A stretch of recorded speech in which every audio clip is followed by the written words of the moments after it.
तो रसायन विज्ञान कक्षा 12 की क्लास में आप सभी का स्वागत है। इसमें हम कार्बोक्सिलिक अम्ल बनाने की विधियाँ सीखेंगे।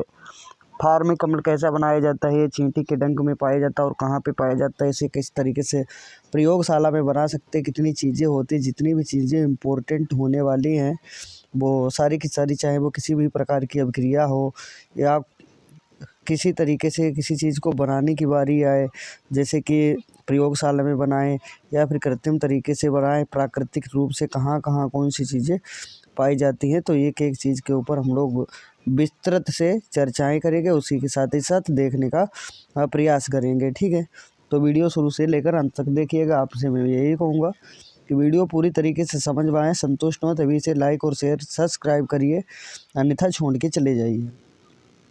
तो सबसे पहला क्वेश्चन आपकी स्क्रीन के ऊपर रहा, लिखा है निम्नलिखित में से माइलोनिक अम्ल कौन सा है। तो अम्ल कई प्रकार के होते हैं, जैसे फार्मिक अम्ल, लैक्टिक अम्ल, ठीक है, स्कर्बिक अम्ल। तो इसमें कौन सा अम्ल होता है? माइलोनिक अम्ल। इसका सूत्र बताना है, तो कौन सा भैया सूत्र? तो बी ऑप्शन में दे रखा है माइलोनिक अम्ल का सूत्र। तो किस तरीके से होता है, आंसर भी दे रखा था। माइलोनिक अम्ल का सूत्र जो है ना, आपके स्क्रीन के ऊपर सामने दे रखा है। ठीक है, तो ये HOO single bond CH2 single bond COOH होता है। यह एक डाई कार्बोक्सिलिक अम्ल है। डाई का मतलब दो बार आता है, जो चीज़ें दो बार आती हैं उसको डाई बोला जाता है, जो चीज़ एक बार आती है उसको मोनो। ठीक है, तो हमने कल की क्लास में भी ये चीज़ सीखी थी, आज फिर से रिवीजन करेंगे। तो यदि एक एक एक के लिए हम लोग मोनो शब्द यूज करते हैं, क्या शब्द यूज करते हैं? मोनो। और दो के लिए क्या शब्द यूज करते हैं? डाई। ठीक है, तीन के लिए क्या होता है? ट्राई। तीन के लिए ट्राई।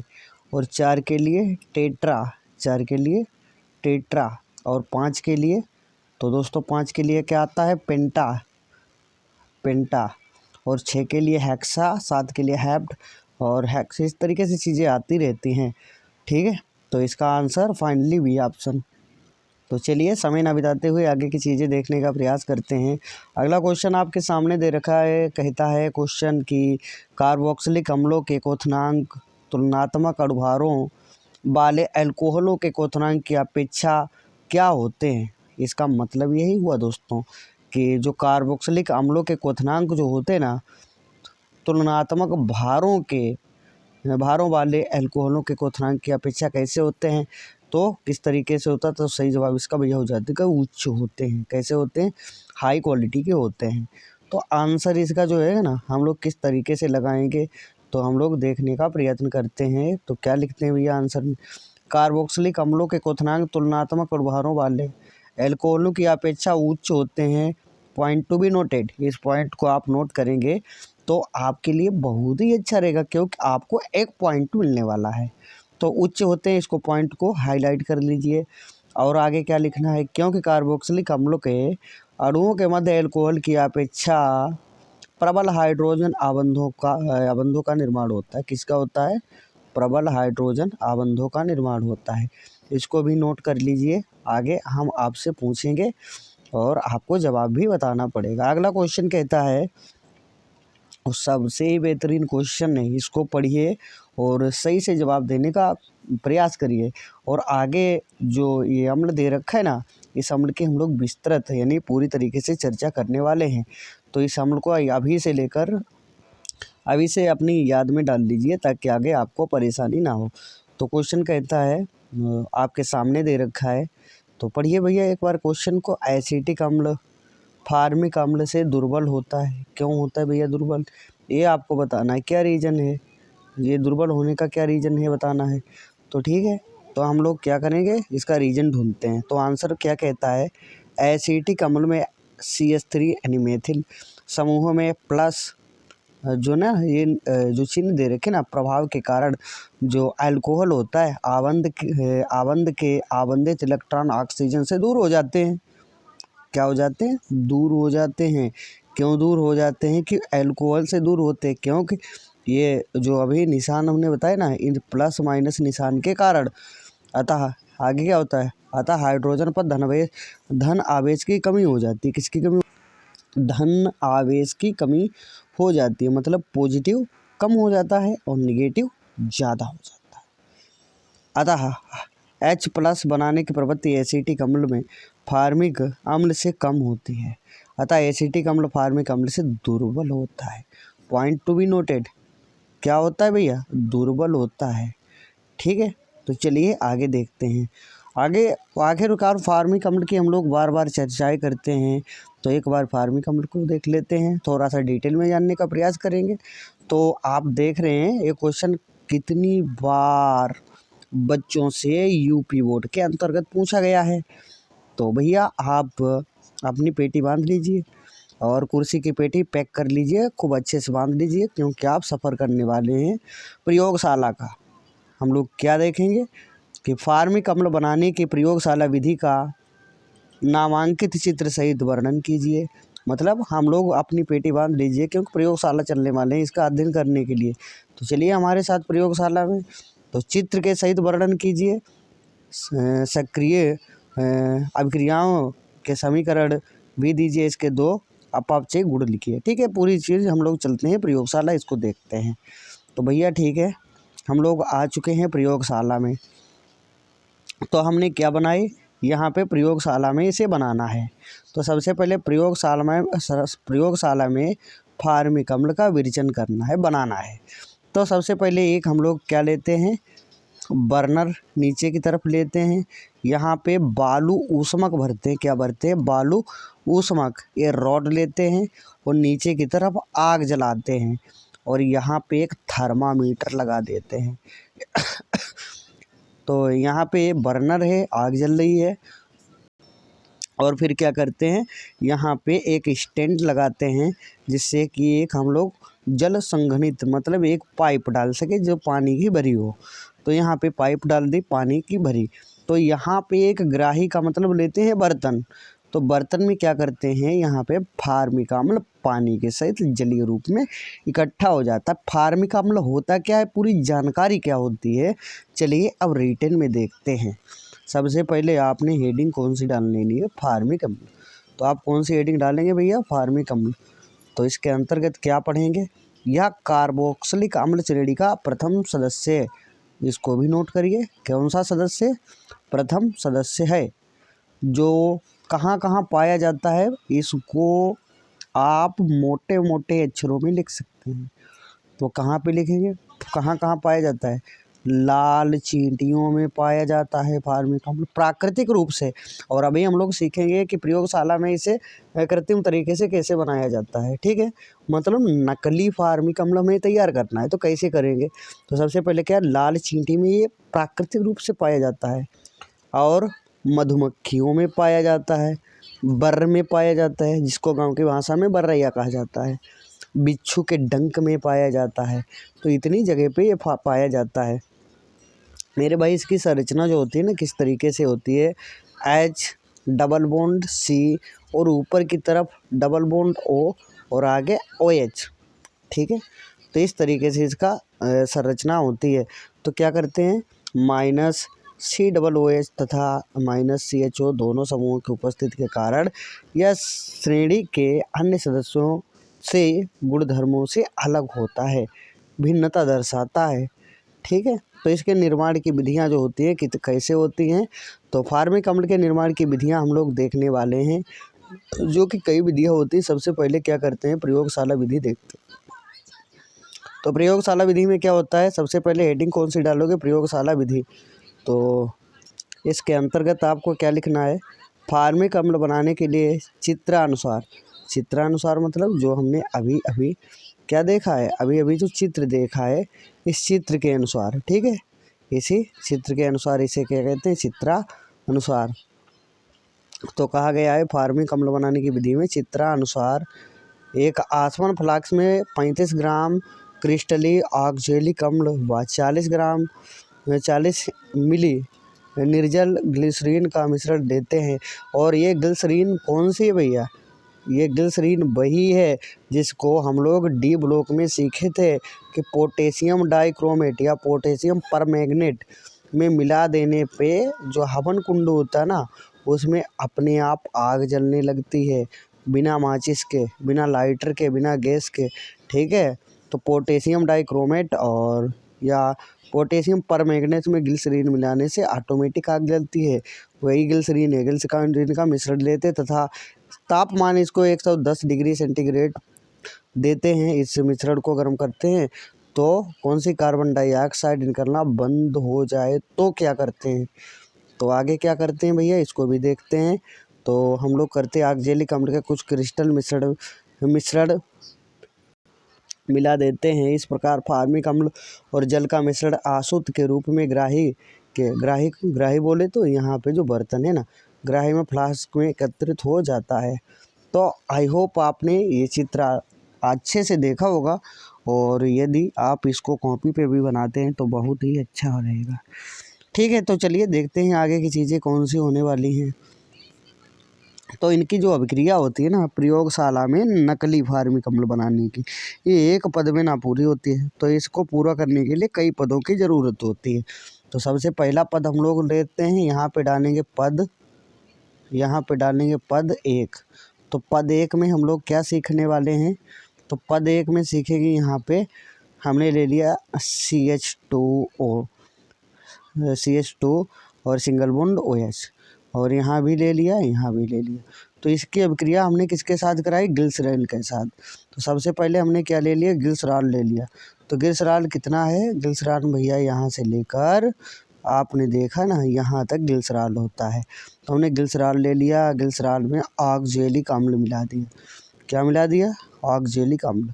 तो ग्लिसरॉल लिया, ग्लिसरॉल में यदि हम लोग पोटेशियम परमैंगनेट मिलाते, ठीक है, तो पोटेशियम परमैंगनेट मिलाते तो अम्ल कुंड में आग लगती, लेकिन हमने किस में मिलाया, ऑक्जेलिक अम्ल में। ग्लिसरॉल ऑक्जेलिक अम्ल में मिलाया तो आपके सामने चीज़ें जो है ना निकल के आए, ग्लिसरॉल मोनो ऑक्जेलेट निकल के आ गया। ठीक है, अब इसी को हम लोग कॉपी यहाँ से करेंगे, यहाँ पे पेस्ट करेंगे। तो कौन सी चीज़ रखते हैं, ग्लिसरॉल मोनो ऑक्जेलिक अम्ल यहाँ से उठा के यहाँ पे रखते हैं। तापमान 110 डिग्री यानी 100 से 110 डिग्री लेते हैं तो ग्लिसरॉल मोनोफॉर्मेट बनता है। क्या बनता है भैया, फॉर्मेट बनता है, याद रखना। अब इसी फॉर्मेट को याद रखना, इसी फॉर्मेट को यहाँ से उठाने के बाद हम लोग यहाँ पे रखते हैं। तो क्या रखा, ग्लिसरॉल मोनोफॉर्मेट। अब इसका क्या करा दिया, जल अपघटन कराया। जल अपघटन कराने के बाद यहाँ से जो इतनी चीज़ बची है तो ये ग्लिसरॉल हो गया, और यहाँ पे जो आगे की चीज़ प्लस में बची है तो ये अकेले में तीसरी अभिक्रिया में पद 3 में फार्मिक अम्ल प्राप्त होता है, जो कि नकली फार्मिक अम्ल होता है। ये चींटियों में पाया जाता है, और इतनी चींटी हम कहाँ से मारेंगे जो फार्मिक अम्ल बहुत ज़्यादा मात्रा में एकत्रित कर सके। तो इसीलिए यहाँ पे इस तरीके से बना दिया जाता है। तो आई होप ये समझ में आया होगा। तो देखते हैं शुद्ध फार्मिक अम्ल का निर्माण, हेडिंग डालते हैं तो किस तरीके से होता है। तो पढ़िए भैया। तो फार्मिक अम्ल में जल मिश्रण रहता है कि जल एवं फार्मिक अम्ल का क्वथनांक समान होता है तथा इन्हें आसवन द्वारा पृथक नहीं किया जा सकता, अर्थात छानने से ये अलग नहीं होते हैं। जिस तरीके से हम लोग चाय को छान लेते हैं अलग हो जाती है चाय पत्ती और चाय, लेकिन यहाँ पे ऐसा कुछ ना होने वाला है। तो क्योंकि इनका क्वथनांक बराबर होता है, ये एक में मिक्स हो जाते हैं पानी में। तो फार्मिक अम्ल से जल को पृथक करने के लिए फार्मिक अम्ल व जल के मिश्रण को उबाल कर लेड कार्बेट यानी PbCO3 यानी लेड कार्बोनेट या लिथार्ज यानी PbO मिलाकर उदासीन कर लेते हैं, जिससे लेड फॉर्मेट के क्रिस्टल बनते हैं। गर्म विलयन को छानकर द्रव को ठंडा करने पर लेड फॉर्मेट के क्रिस्टल पृथक हो जाते हैं यानी अलग हो जाते हैं। इनकी जो अभिक्रिया होती है ना, रासायनिक अभिक्रिया, यानी फार्मिक अम्ल ले लिया और यहाँ पे लेड कार्बोनेट मिला दिया। फार्मिक अम्ल में क्या मिलाया, लेड कार्बोनेट। तो यहाँ पे लेड कार्बोनेट जो था अलग हो गया, पानी अलग हो गया, हर चीज़ अलग हो गई। हमें क्या मिल जाएगा, तो हमें फार्मिक अम्ल प्राप्त होगा। अब हम लोग देखते हैं इसके फार्मिक अम्ल के निर्माण हेतु लाई जाने वाली अन्य प्रकार की जो विधियाँ होती हैं। तो मेथेनोइक अम्ल को हम लोग O2 के संपर्क में एक में मिक्स करते हैं प्लेटिनम की उपस्थिति में, तो हमें फार्मिक अम्ल मिलता है, तो पानी अलग हो जाता है। तो चलिए देखते हैं अब इसके भौतिक गुणधर्म क्या होते हैं, किस तरीके से हम लोग दिखता है, तो यह रंगहीन तीक्ष्ण गंध युक्त, जिसका क्वथनांक 373.5 के तथा क्वथनांक किसका इतना होता है। यह जल, एल्कोहल एवं ईथर में विलय होता है, मतलब तीनों चीज़ों में आसानी से घुल जाता है। यह संचारक होता है तथा त्वचा, याद रखना, त्वचा खाल के संपर्क में आने पर फफोले उत्पन्न करता है। इसका उपयोग जो होता है ना, कहाँ कहाँ पे किया जाता है, सूती कपड़े एवं ऊन की रंगाई में, रबड़ के स्पंदन में, गठिया रोग में औषधि के रूप में, चमड़ा उद्योग में, ऑक्जेलिक अम्ल के निर्माण में, पूर्वरोधी के रूप में, फलों के संरक्षण में, चमड़े के रेटिंग में, रबड़ के स्कंदन कारक के रूप में, निकल फॉर्मेट के रूप में, तेलों के हाइड्रोजनीकरण में।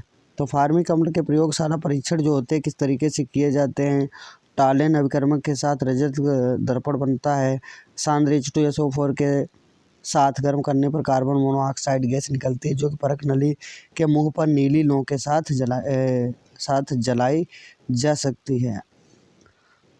तो आई होप फार्मिक अम्ल आपने अच्छे से समझा होगा, हमने बनाया और अच्छे से सीखा। अब बारी आज गई है एक नई चीज़ सीखने की, जो ऑक्जेलिक अम्ल होता है ना, ऑक्जेलिक अम्ल। तो ऑक्जेलिक अम्ल किस तरीके से हम लोग पढ़ते हैं, कैसे बनाते हैं, इसके ऊपर भी चर्चा करने का विषय है, तो चर्चा कर लेते हैं साथ में। तो हेडिंग डाल लेनी है, ऑक्जेलिक अम्ल क्या होता है, पढ़िए। यह एक महत्वपूर्ण ऑक्जेलिक अम्ल है। इसका रासायनिक सूत्र C2O4H2 और इसकी संरचना जो होती है ना, संरचना कुछ इस तरीके की होती है। इसका रासायनिक नाम मेथेन डाइओइक अम्ल है। तो देखते हैं हेडिंग कौन सी डालोगे, ऑक्जेलिक अम्ल बनाने की विधि। तो ऑक्जेलिक अम्ल बनाने की क्या है, ऑक्जेलिक अम्ल के निर्माण है निम्नलिखित विधियाँ प्रयोग में लाई जाती है। सबसे पहली हेडिंग कौन सी डाल देनी है, सुक्रोज के ऑक्सीकरण द्वारा। यहाँ पे सुक्रोज ले लिया, सुक्रोज को चीनी भी कहते हैं, ठीक है, ऑक्सीकरण कराया, तो यहाँ पे ऑक्जेलिक अम्ल बना और पानी अलग हो जाता है। तो इस तरीके से यहाँ पे अभिक्रिया हो जाती है। अब सोडियम के साथ देख लेते हैं, सोडियम फॉर्मेट से इसकी अभिक्रिया किस तरीके से होती है। तो सोडियम फॉर्मेट को 360 डिग्री सी पर गर्म करने पर सोडियम फॉर्मेट ऑक्जेलेट बनता है। तो यहाँ पे सोडियम फॉर्मेट ले लिया, तापमान दे दिया 360 डिग्री, और उसके बाद में यहाँ पे सोडियम सल्फेट बन गया और हाइड्रोजन अलग हो गया, जिसे जल में घोलकर तथा विलय को ठंडा करने पर जल योजित ऑक्जेलिक अम्ल यानी C2O4H2 के क्रिस्टल प्राप्त होते ही ऑक्जेलिक अम्ल के निर्माण की औद्योगिक विधि है। तो इसके भौतिक गुण धर्म होते ना, किस तरीके से होते हैं, या रंगहीन क्रिस्टली ठोस है। इसके जलीय विलयन का क्रिस्टलीकरण करने पर हाइड्रेट ऑक्जेलिक अम्ल के रंगहीन क्रिस्टल प्राप्त होते हैं। और जब हम आगे देखने का प्रयास करते हैं तो जल और एल्कोहल में विलय होता है, परंतु ईथर में अविलय होता है, एक विषैला यौगिक है। इसका उपयोग जो होता है ना, नीली स्याही के रूप में, अपचायक के रूप में, फार्मिक अम्ल, एलील, अल्कोहल आदि कार्बनिक यौगिक के बनने में, प्रयोगशाला में, मतलब कई जगह पे इसका यूज होता है। तो अगली हेडिंग जो है ना, बेंजोइक अम्ल के ऊपर भी चर्चा कर लेते हैं। बेंजोइक अम्ल क्या है, तो अम्लीय K2Cr2O7 यानी पोटेशियम डाइक्रोमेट क्षारीय पोटेशियम परमैंगनेट के द्वारा एल्किल बेंजीन का ऑक्सीकरण करने पर एल्किल समूह जो कि -COOH समूह में ऑक्सीकृत हो जाता है। तो बेंजोइक अम्ल बनाते कैसे हैं, तो इसके बारे में थोड़ी सी चर्चाएं कर लेते हैं। बेंजोइक अम्ल हेडिंग डाल लो। तो यह एरोमेटिक कार्बोक्सिलिक अम्ल श्रेणी का प्रथम सदस्य है। इसका सूत्र जो होता है ना, C6H5COOH, और संरचना जो होती है ना, कुछ इस तरीके की संरचना होती है, ठीक है। इसके निर्माण कैसे होता है, सबसे पहले हम लोग देखते हैं टाइलुइन के द्वारा इसका निर्माण होता है ना। तापमान लेते हैं 443 के ताप पर टाइलुइन को कोबाल्ट एसीटेट, मैग्नीज एसीटेट की उपस्थिति में ऑक्सीकरण करने पर बेंजोइक अम्ल प्राप्त होता है। तो इसके जो है ना, कुछ अभिक्रिया इस तरीके की आती है। तो चलिए देखते हैं आगे की चीज़ें। इसका भौतिक गुणधर्म क्या होता है, किस तरीके से आता है। यह एक रंगहीन गंधहीन क्रिस्टली ठोस है। यह ठंडे जल में अल्प विलय परंतु गर्म जल बेंजीन तथा ईथर में विलय होते हैं। इसका गलनांक जो होता है ना 131 डिग्री से लेकर 150 डिग्री सेंटीग्रेड होता है। इसको सूंघने पर छींक व खांसी उत्पन्न हो जाती है। इसका उपयोग जो होता है ना व्यंजनीकरण में होता है, भोजन के संरक्षण में होता है, कृत्रिम रंगों के निर्माण में, फलों के संरक्षण में, रंजक तथा रोगाणुरोधी औषधि के निर्माण में होता है। तो अगला क्वेश्चन आपकी स्क्रीन के ऊपर आ गया, इसको अभी आंसर देने का प्रयास करिए। निम्नलिखित में से निम्नलिखित क्रियात्मक समूहों को बदलने में प्रयुक्त होने वाले अभिकर्मक कौन से हैं? तो भैया एक में देखते हैं हम सिंगल बॉन्ड CN, और फिर से सिंगल बॉन्ड CN में इसके क्या करते हैं, तो -CN समूह के पूर्ण जल अपघटन पर -COOH समूह प्राप्त होता है। प्रयुक्त जो अभिकर्मक होता है ना H2O अथवा HCl होता है। अगला देखते हैं -COOH को और -H में जब परिवर्तित करते हैं तो क्या होता है, -COOH समूह में सोडा लाइम यानी NaOH प्लस CaO प्रक्रम द्वारा -H समूह प्राप्त होता है।